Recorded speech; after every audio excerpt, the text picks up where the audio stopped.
প্রথমে CEO West বেঙ্গলের যে পোর্টাল রয়েছে সেই পোর্টালে প্রবেশ করতে হবে। ওয়েস্ট বেঙ্গলের যে ভোটার্স পোর্টাল রয়েছে এখানে প্রবেশ করার পর এখানে যে ইন্টারফেসটি রয়েছে এখানে যেটা ব্লিঙ্ক হচ্ছে দেখো এসআইআর ড্রাফট রোল 2026 এখানে ক্লিক করতে হবে।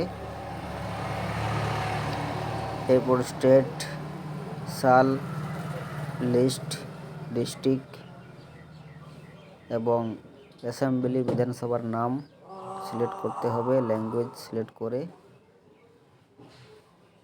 ক্যাপচা সঠিকভাবে বস করাতে হবে এবং এখন ক্যাপচা দেওয়ার আগে এখানে সিলেক্ট করছি স্কুলের নাম অর্থাৎ বুথের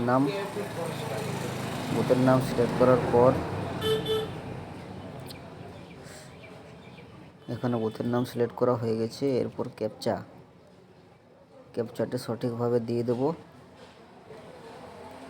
ক্যাপচা সঠিকভাবে দিয়ে দেওয়ার পর ডাউনলোড সিলেক্টেড পিডিএফ করলেই যেটা সিলেক্ট করা আছে সেই পিডিএফটা ডাউনলোড হয়ে যাবে।